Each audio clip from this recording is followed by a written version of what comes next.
اعوذ باللہ من الشیطان الرجیم بسم اللہ الرحمن الرحیم الحمد للہ رب العالمین خالق السماء والارضین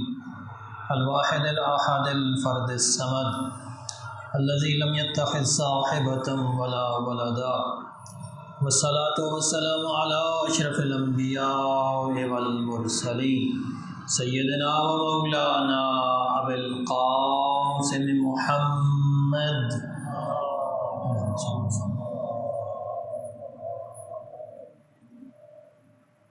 وعلى آلہ الطیبین الطاہرین المعصومین الذین اذهب اللہ عنہم الرجس وطہرهم تطہیرا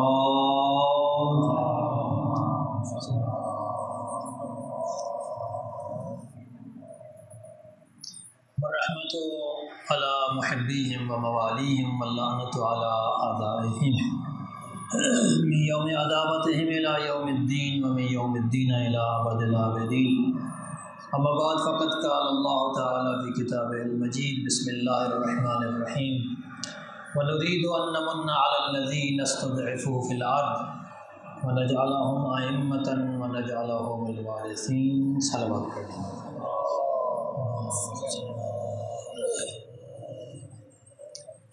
دعا ہے بارگاہ رب العزت سے کہ آپ تمام مومنین کی عبادات و اطاعت کو اپنی بارگاہ میں منظور و مقبول فرمائے۔ پروردگار عالم بحق محمد و آل محمد جملہ مریض مومنین و مومنات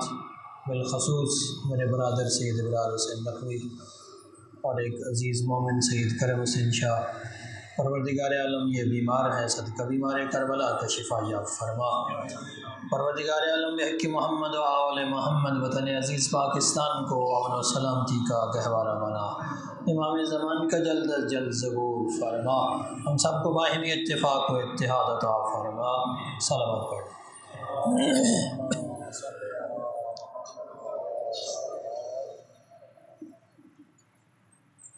کل 4 جون انقلاب ایران کے بانی امام خمینی رحمہ اللہ کی برسی کا دن ہے۔ مناسب ہے کہ ان کی ذات و شخصیت اور انقلاب میں ان کے کردار پر بات کی جائے۔ سب سے پہلی بات تو یہ ہے کہ انقلابات فطرت کا حصہ ہیں، کائنات کے اندر بھی انقلابات وقوع پذیر ہوتے رہتے ہیں۔ یہ جو بگ بینگ تھیوری ہے یہ بھی ایک انقلاب کی ہی تھیوری ہے، جو بتاتی ہے کہ ذرے کے اندر، ایٹم کے بنیادی ذرے کے اندر وہ انفجار عظیم ہوا، وہ بھی ایک فطرت کے اندر انقلاب تھا، جس کے بعد اس کا مادی کائنات کا پھیلاؤ شروع ہوا، اور یہ پھیلاؤ جاری رہتا ہے اور اس کے اندر انقلابات بھی جاری رہتے ہیں۔ اسی طرح انسانی سماج جو ہے اس کے اندر بھی انسانی سماج کے اندر بھی یہ انقلابات جاری رہتے ہیں، اور یہ تاریخ کا حصہ ہے، انسانی تاریخ کا حصہ ہے۔ ہر دور میں مختلف انقلابات آتے رہے ہیں۔ اس حوالے سے 20ویں صدی خصوصی طور پر اہمیت کی حامل ہے کہ اس صدی کے اندر بہت زیادہ انقلابات وقوع پذیر ہوئے ہیں، جیسے 1917 میں انقلاب روس وقوع پذیر ہوا، اور 1989 میں انقلاب ایران کا ظہور ہوا۔ اس صدی کے اندر اور بھی بہت سارے واقعات ہیں۔ دیکھنا یہ ہے کہ یہ انقلاب ہوتا کیوں ہے، اور بالخصوص ہمارا فوکس ہے انقلاب ایران کے اوپر کہ یہ انقلاب کیوں وقوع پذیر ہوا، اور پھر یہ دیکھیں کہ کس طریقے سے وقوع پذیر ہوا اور اس میں قیادت کا کیا کردار ہے۔ سب سے پہلے تو یہ جان لینا ضروری ہے کہ 1989 کا انقلاب ایران کے اندر آنے والا کوئی پہلا انقلاب نہیں تھا۔ اس سے پہلے بھی انقلابات ایران کے اندر آتے رہے ہیں، اور بالخصوص 1905 میں جو انقلاب مشروطہ وقوع پذیر ہوا ہے اس کا ایران کی تاریخ میں ایک بہت بڑا کردار ہے۔ ایران کے اندر جو نظام تھا بادشاہی نظام تھا، بادشاہی نظام جسے ہم ڈکٹیٹرشپ کہتے ہیں، آمریت کہتے ہیں، ایرانی عوام کے اندر ایک بے چینی موجود تھی اس آمریت کے خلاف،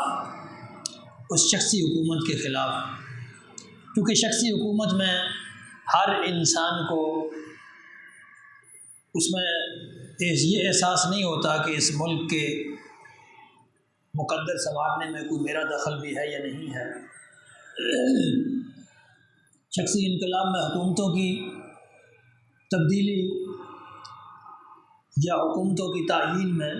عوام کا، افراد کا کوئی کردار نہیں ہوتا،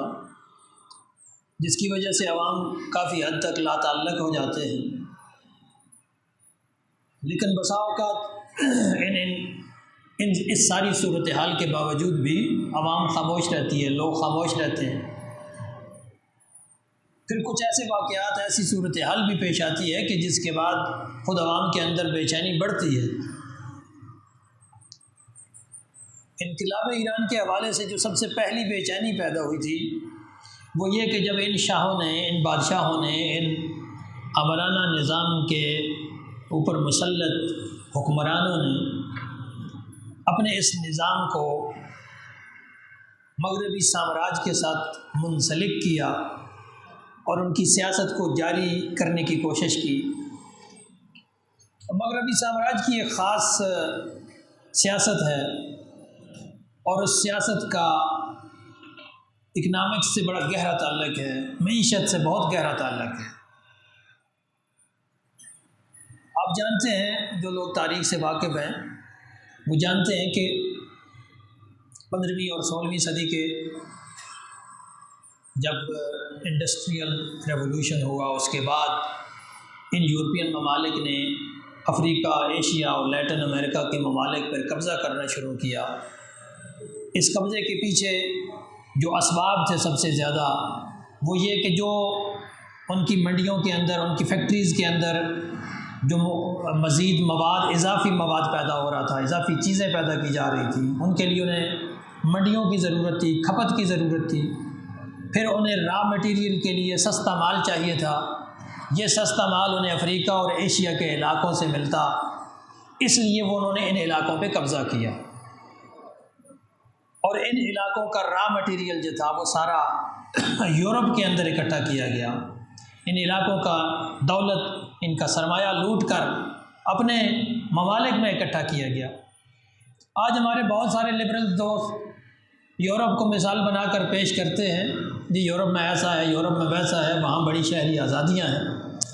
لیکن وہ یہ بھول جاتے ہیں کہ ان شہری آزادیوں کے جو پس پردہ اور آج کی جو ان کی خوشحالی ہے، اس خوشحالی کے جو پس پردہ اصل عامل ہے وہ ان پچھلی صدیوں کے اسباب ہیں کہ جن میں انہوں نے یہ سارا جو سرمایہ ہے ایشیا اور افریقہ کا اور لیٹن امریکہ کا، اس سرمایہ کو انہوں نے لوٹا ہے اور اپنے ملکوں میں اکٹھا کیا ہے، تب وہ جا کر خوشحال ہوئے ہیں۔ یہ ٹھیک ہے کہ اس میں بہت ساری پازیٹیو چیزیں ہیں شہری آزادیوں کے حوالے سے، لیکن میں فی الحال اس حوالے سے بات نہیں کر رہا۔ تو اس کے بعد جب ان ممالک نے ان چھوٹے ممالک پر، پسماندہ ممالک پر حملے شروع کیے اور ان کے اوپر قبضہ کیا، تو یہاں جو موجود حکمران تھے ان علاقوں کے اندر، ہندوستان کی مثال لے لیں، ہندوستان میں اس وقت مغلوں کی حکومت تھی۔ جب یہاں انگریز آئے یا اس سے پہلے ڈچ آئے تھے، ہالینڈ کے لوگ، یا فرانسیسی آئے یا دوسرے لوگ جو بھی آئے تھے، مغلوں کے دور میں اس وقت مغلوں کے اندر اتنی دور اندیشی نہیں تھی، وہ جتنے ٹھیکے طلب کرتے تھے یہ ان کو دیتے گئے اور آہستہ آہستہ وہ اس پورے ملک پہ قابض ہو گئے۔ ایران کے ساتھ بھی انہوں نے یہی سلوک شروع کیا تھا، ایران کے مختلف وسائل کے اوپر قبضہ حاصل کرنے کے لیے، اور بالخصوص تیل کی دریافت کے بعد یہ کیا ہے وہ بڑی شدت اختیار کر گئی تھی یہ صورتحال کہ وہاں جو یورپین ممالک تھے وہ چاہتے تھے کہ ایران کے تیل کے اوپر ان کا کنٹرول ہو، اور بہت ساری جو ان کا جو معاشی سسٹم تھا اس معاشی نظام کے اوپر وہ اپنا کنٹرول چاہتے تھے۔ اس کا جو رد عمل تھا جو ایران اور عراق کے اندر بیٹھی ہوئی شیعہ قیادت تھی، جو مراجع تھے، وہ مراجع میں یہ سمجھتا ہوں جب میں ان کی ہسٹری پڑھتا ہوں یا ان کے حالات پڑھتا ہوں تو معلوم ہوتا ہے کہ وہ وقت کے اور زمانے کے حالات سے بہت ہی باخبر اور ایڈوانس تھے اپنے زمانے کے لحاظ سے۔ یہی وجہ ہے کہ جب ایران کے اندر تمباکو کے تمام تر ٹھیکے ایک برطانوی کمپنی کو دیے گئے تو اس وقت ایک ایرانی مجتہد جو اس وقت کربلا میں مقیم تھے، مرزا بزرگ شیرازی کے نام سے، انہوں نے مشہور فتویٰ دیا تھا کہ آج کے دن سے تمباکو کا استعمال امام زمان کے ساتھ جنگ کرنے کے مترادف ہے، اور اس فتوے کا نتیجہ یہ ہوا تھا کہ وہ تمام لوگوں نے استعمال ترک کر دیا اور شاہ کو مجبوراً وہ ٹھیکہ کینسل کرنا پڑا۔ یہی صورتحال تھی تیل کے حوالے سے کہ تیل کے اوپر برطانوی کمپنی کا ٹھیکہ تھا، لیکن جب انقلاب مشروطہ وقوع پذیر ہوا ڈاکٹر مصدق کی رہنمائی میں، تو اس وقت کیا ہوا کہ انہوں نے اس تیل کی کمپنی کو نیشنلائز کر لیا، قومیہ لیا۔ یہی وجہ تھی کہ سامراج ان کا مخالف ہو گیا۔ اس وقت سامراج کا سربراہ برطانیہ ہوا کرتا تھا، جیسے آج امریکہ ہے۔ تو اس حکومت کا تختہ پھر الٹا گیا صرف اس لیے کہ انہوں نے ہمارے ٹھیکوں کو کیوں کینسل کیا۔ یہ بظاہر تجارتی معاہدے کرتے ہیں،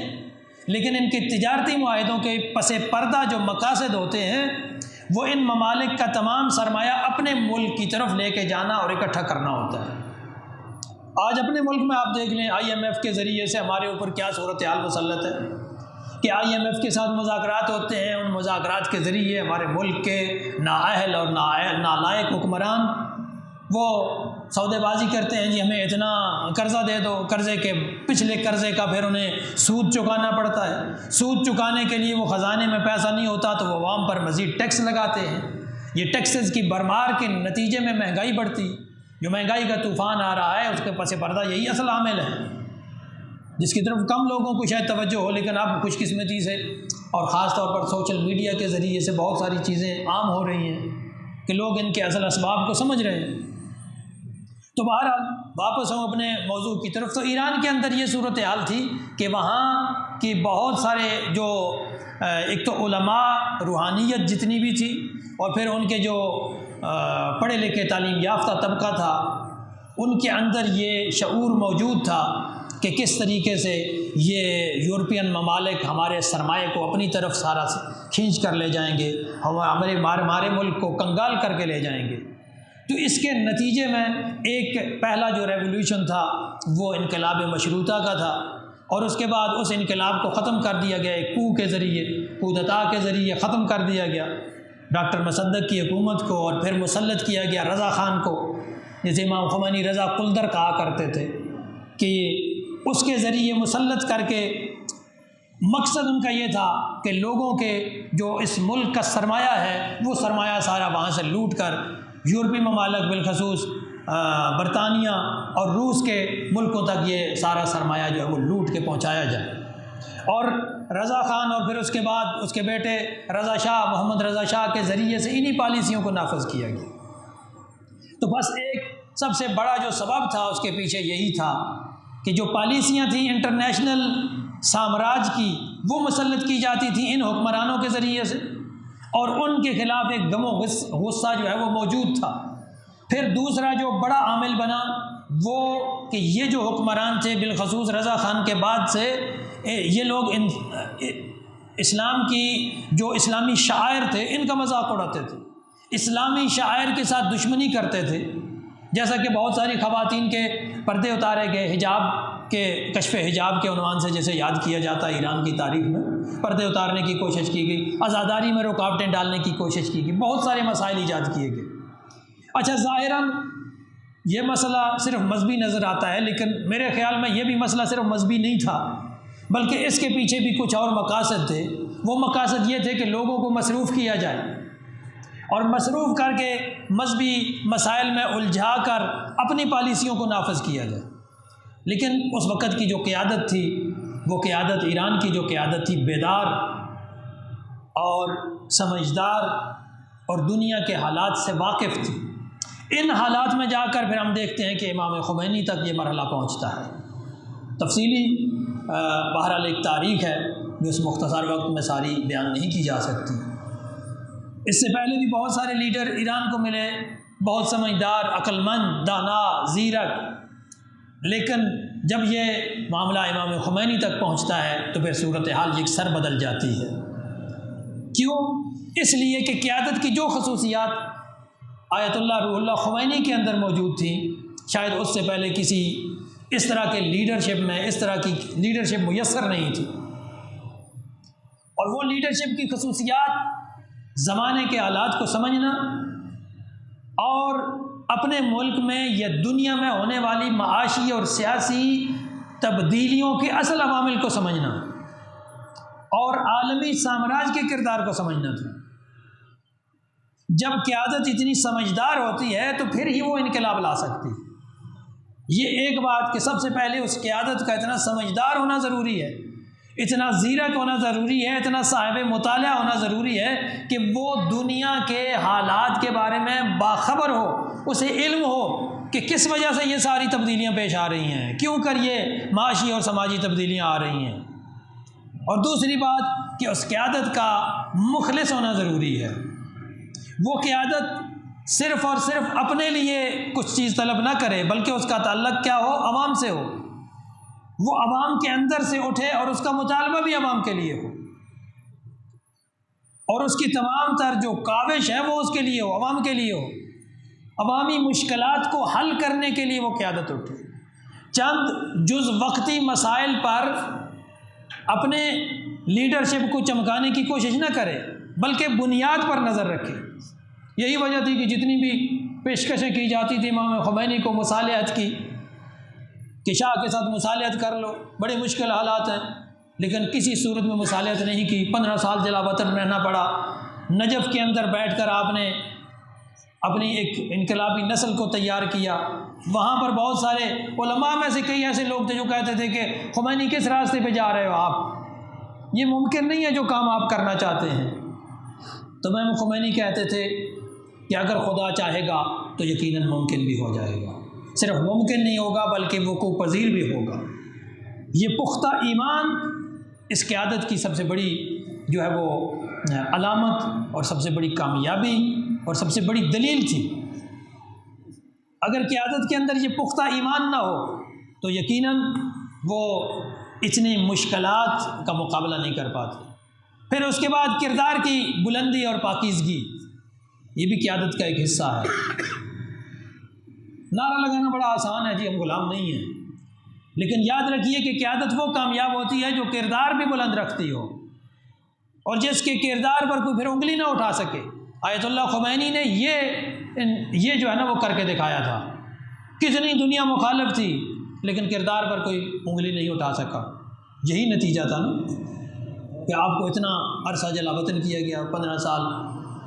نجف کے اندر، ترکی کے اندر کچھ عرصہ جلا وطن رہے، پھر آخری 15 مہینے آپ نے فرانس میں گزارے۔ وہ ایک نوفل و شاطب نام کا گاؤں تھا جہاں آپ کو جلا وطن کیا گیا، لیکن بڑے مطمئن اور پرسکون انداز۔ اور پھر ان کے اندر خدا پر بھروسہ، توکل اور یقین اتنا تھا۔ ابھی میں ایک BBC کے اس نامہ نگار کے ایک آرٹیکل پڑھ رہا تھا کہ جس نے اسی جہاز میں، ایروپلین میں سفر کیا تھا جس میں آخری مرتبہ فرانس سے آئے تھے امام خمینی 11 فروری کو۔ کہتا ہے کہ میں نے اپنا ٹکٹ تو لے لیا، اس جہاز کے اندر سیٹ تو کنفرم کرا لی، لیکن جب جہاز میں بیٹھے تو خبر پتہ چلی کہ جناب ایرانی فضائیہ اس جہاز کے اوپر میزائل کے ذریعے سے حملہ کرے گی۔ تو کہتا ہے میں تو ڈر گیا، پچھتانے لگ گیا کہ میں نے اس جہاز کے اندر ٹکٹ کیوں لے لیا۔ اور لیکن جب میں نے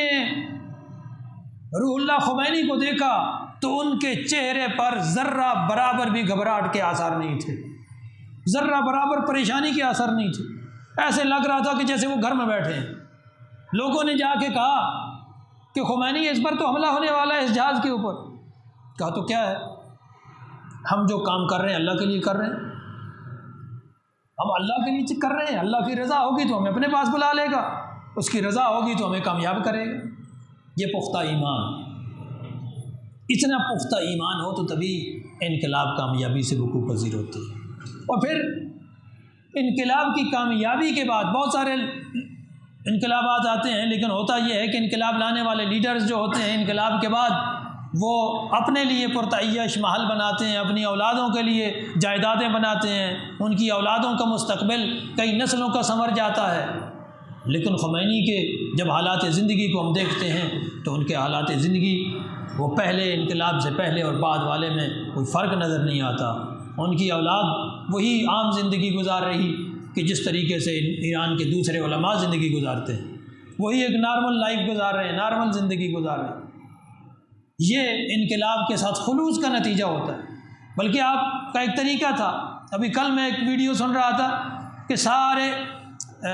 ملک کے جو کمانڈرز تھے اور مختلف شعبوں کے جو مدیر تھے ان سب کو اکٹھا کیا، انقلاب کے غالباً 2 سال بعد کی تھی وہ ویڈیو۔ تو روح اللہ خمینی انہیں کیا سمجھا رہے ہیں؟ وہ کہہ رہے ہیں کہ تمہاری زندگی عوام کی زندگی سے مختلف نہیں ہونی چاہیے، تمہاری زندگی کا معیار عوام کی زندگی کے معیار سے بلند نہیں ہونا چاہیے، اور تمہیں عوام کے راستے اپنے لیے بند نہیں کرنے چاہیے، اپنے دروازے عوام کے لیے بند نہیں کرنے چاہیے کہ کوئی تم تک اپنی شکایت نہ پہنچا سکے، کوئی تم تک اپنی بات نہ پہنچا سکے۔ ہم نے اللہ کی خاطر خلوص کے لیے، خالصتاً اللہ کے لیے اور اس ملک کی عوام کی خوشنودی کے لیے نہیں بلکہ اس ملک کے عوام کی بھلائی کے لیے ہم نے انقلاب کیا ہے۔ ہم ظاہری خوشنودی نہیں چاہتے کہ ظاہری طور پر لوگوں کو نعرہ لگا کر خوش کر دیں، بلکہ حقیقت میں ہم ان کی بھلائی چاہتے ہیں، ایک حقیقی تبدیلی چاہتے ہیں۔ یہ وہ صورتحال ہے کہ جس صورتحال میں ہمیں نظر آتا ہے کہ اگر قیادت کے اندر اتنی مضبوطی ہو، اتنا کردار بلند ہو، اتنا ایمان بلند ہو اور اتنی ارادے کی پختگی ہو اور زمانے کے حالات سے باخبری ہو، سامراج کے کردار سے باخبری ہو، تو تب انقلاب وقوع پذیر ہوا کرتا ہے۔ اور پھر وہ انقلاب صرف وقوع پذیر نہیں ہوتا، وہ کامیابی سے آج 43-44 سال ہو گئے ہیں، وہ کامیابی سے انقلاب چل بھی رہا ہے۔ اگر خدا نخواستہ اس انقلاب کے لانے والوں میں ذاتی غرض اور لالچ پوشیدہ ہوتی تو شاید وہ اتنے کامیابی سے نہ چل پاتا۔ ذاتی غرض اور ذاتی لالچ کے لیے جو کام کیا جاتا ہے اس میں دوام نہیں ہوتا، ظاہری کامیابی مل بھی جائے تو بھی اس میں دوام نہیں ہوتا۔ آج بھی ہم دیکھتے ہیں کہ گو مہنگائی شاید ایران میں بھی ہے، ہمارے ملک میں بھی ہے، لیکن کئی حوالوں سے بہت سارے فرق بھی موجود ہیں، اور ہم یہ دیکھتے ہیں کہ انہوں نے سامراج کی اطاعت کا جوا جو ہے وہ اتار پھینکا ہے۔ ہم ابھی اس میں کامیاب نہیں ہوئے، ہمارے ملک کے حکمران طبقہ اس میں کامیاب نہیں ہو سکا۔ ہم ابھی بھی IMF سے وابستہ ہیں، ورلڈ بینک سے وابستہ ہیں، امریکہ سے وابستہ ہیں، سعودیہ سے وابستہ ہیں، اور جو ملک وابستہ ہوتے ہیں اپنے پاؤں پہ کھڑے نہیں ہوتے، وہ پھر اپنے ملک کے اندر ان ممالک کی مرضی کی سیاست جاری کرنے کے پابند ہو جاتے ہیں۔ یہی وجہ ہے کہ اس ملک میں سعودیہ کی خوشنودی کے خلاف کوئی قانون بھی نہیں بن پاتا، امریکہ کی مرضی کے خلاف کوئی قانون بھی نہیں بن پاتا، اگر بن جائے تو اس پہ عمل درآمد نہیں ہوتا، پھر ترمیمیں کر لی جاتی ہیں، طرح طرح کی ترمیمیں کر لی جاتی ہیں۔ ہمارے پاس 1973 کا ایک عظیم بہترین دستور موجود ہے، اور اس بہترین دستور کے ساتھ کیا حشر کیا اس ملک کے حکمران طبقے نے، ترمیموں پہ ترمیمیں کر کے اس قانون کو ستیہ ناش کر دیا گیا، تباہ کر دیا گیا۔ وہ قانون جو عوام کی بھلائی کے لیے تھا، جس کا مقصد عوام کی بھلائی اور عوام کی خوشنودی تھی، اور وہی قانون لاچار اور بے بس ہے اس حکمران طبقے کے پنجوں میں۔ اور وہ جو حکمران ہمارے ملک کا حکمران طبقہ ہے وہ عالمی سامراج کے پنجوں میں بے بس ہے، وہ عالمی سامراج کے آگے گھٹنے ٹیکے ہوئے ہے اور اس ملک کی عوام کو اپنے سامنے گھٹنے ٹکوا رہا ہے۔ یہی وجہ ہے کہ ہمارے ملک میں اتنا شدید مہنگائی کا طوفان ہے۔ میرا خیال ہے تو اب یہاں کے عوام کو بولنا چاہیے، آواز اٹھانی چاہیے اس مہنگائی کے خلاف بھی، یہ بھی ہمارا حق ہے۔ کہ آخر کیا ہوتا ہے کہ صبح اٹھتے ہیں قیمت اور ہوتی ہے، رات شام ہوتی ہے تو چیزوں کی قیمت بڑھ چکی ہوتی ہے۔ عوام کے لیے اب زندہ رہنا مشکل ہوتا چلا جا رہا ہے، زندگی کی رمق باقی رکھنا مشکل ہو رہی ہے۔ تو ایسے وقت میں ہمیں اپنے صرف اور صرف ذاتی مسائل تک محدود نہیں رہنا چاہیے، ہمیں یہ آواز بھی اٹھانی چاہیے دیکھیے ایران کے اندر جو میں نے عرض کیا کہ انقلاب وقوع پذیر ہوا، اس انقلاب میں عام طور پر یہ کہا جاتا ہے جی اسلامی انقلاب، یقیناً وہ اسلامی انقلاب تھا، لیکن اسلامی انقلاب کا مطلب صرف یہ نہیں کہ مطلب پہلے کوئی وہ کلین شیپ بندے حکمران تھے تو اب ایک عالم دین بیٹھ گیا ہے اس کے اوپر، یا مثلا کیا ہے وہ امامے والا بیٹھ گیا تو یہ انقلاب ہو گیا۔ نہیں، صرف یہ تبدیلی نہیں ہوتی، سسٹم کی تبدیلی کو انقلاب کہتے ہیں، پورے نظام کی تبدیلی کو انقلاب کہتے ہیں، کہ اس کے اندر جو سامراج سے وابستگی تھی اس کو ختم کیا گیا ہے، جو سامراج کی سیاست یعنی ان چھوٹے ملکوں کے سرمایے کو لوٹ کر اپنے ملکوں میں اکٹھا کرنے کی جو سیاست ہے، اس سیاست کو وہاں سے ختم کیا گیا ہے۔ اور اسی چیز کی ضرورت یہاں بھی ہے، اسی چیز کی ضرورت ہمیں بھی ہے، ہمارے ملک کے لوگوں کو بھی ہے، ہمارے ملک کی سیاسی اور مذہبی قیادت کو بھی اسی حوالے سے سوچنے کی ضرورت ہے۔ ہم کب تک صرف اپنے ذاتی مسائل، گروہی مسائل اور جماعتی مسائل کو اٹھاتے رہیں گے اور صرف اسی پہ بات کرتے رہیں گے؟ ایک تنظیم ایک پارٹی کی حمایت کرتی ہے، دوسری تنظیم دوسری پارٹی کی حمایت کر دیتی ہے، بس اس کی حکومت آ گئی تو ٹھیک ہو گیا، دوسرا کہتا ہے اس کی حکومت آ گئی تو ٹھیک ہو گیا، حالانکہ ہدف ہمارا بلند تر ہونا چاہیے۔ اور وہ ہدف کیا ہے کہ اس ملک کے اندر جو وابستگی پائی جاتی ہے عالمی سامراجی اداروں سے اور سامراجی ممالک سے، وہ وابستگی ختم نہیں ہوگی اور معاشی طور پر ہم خود کفیل نہیں ہوں گے، اپنے پاؤں پہ کھڑے نہیں ہوں گے، تو یاد رکھیے کبھی بھی آزادی نہیں ملنے والی۔ حقیقی آزادی اس طرح نہیں ہوتی، اور اس صورت میں اس مہنگائی کا طوفان بھی کم نہیں ہونے والا، یہ مہنگائی بڑھے گی، اس میں اضافہ ہوگا، مزید اضافہ ہوگا، اس پہ توقع رکھیے، صرف توقع نہیں بلکہ یقین رکھیے کہ اس میں اضافہ ہونا ہے، کیونکہ IMF جو ٹیکسز ہمارے اوپر پہلے مسلط کر چکا ہے یا ابھی مزید مسلط کر رہا ہے، اس کے نتیجے میں یہی ہونا ہے کہ اس میں اضافہ ہوتا چلا جائے گا۔ صلوات پڑھ لیں۔